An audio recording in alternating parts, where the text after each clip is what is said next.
被马克龙刺激到了吗？波兰总理大放厥词，称一旦乌克兰战败，解放军将在台海采取行动。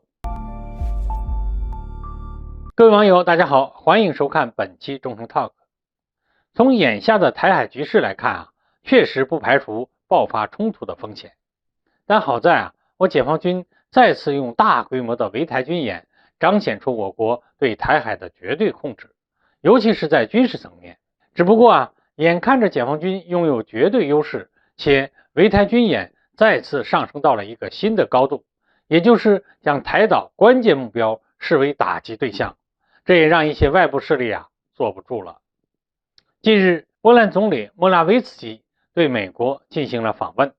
然而不知他是怎么个脑回路他在美国智库发表演讲时突然大放厥词，宣称一旦乌克兰战败，我解放军第二天就会在台海采取行动。莫拉维茨基这番言论随即在国际社会引起了热议，同时也激怒了我国。我国驻波兰大使馆在第一时间就做出了回应，批评波兰官员将我国台湾问题与乌克兰问题混为一谈，并强调两者之间没有任何可比性，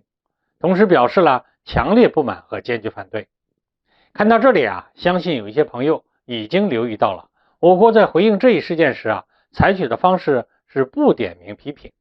为什么呢？分析认为不点名批评可能是为了留有余地，这虽然有可能让遭到批评的人认识不到问题的严重性，但事实上尽管是不点名批评，只强调是波兰官员，这实际可能是对整个波兰政府的警告，这比单单警告波兰总理其实来的是更为严厉，或者是更严重。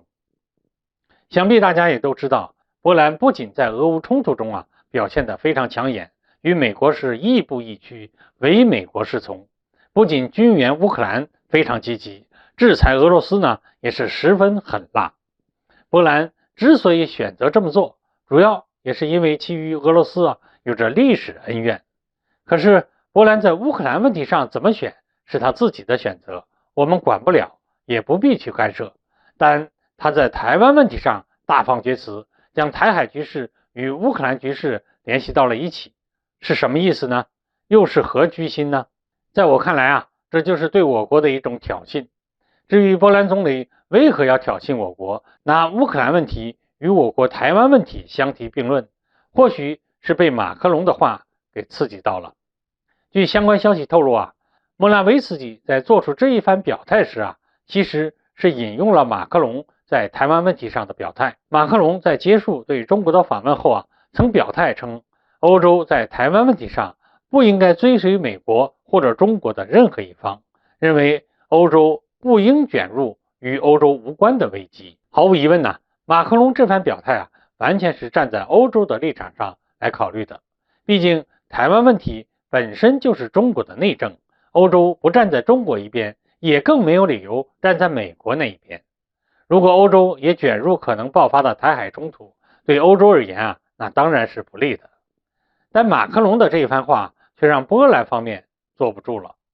波兰为什么坐不住呢？这其实和泽连斯基选择替美国人打一场代理人战争，以及冯德莱恩作为欧盟委员会主席却总是替美国说话是一个道理。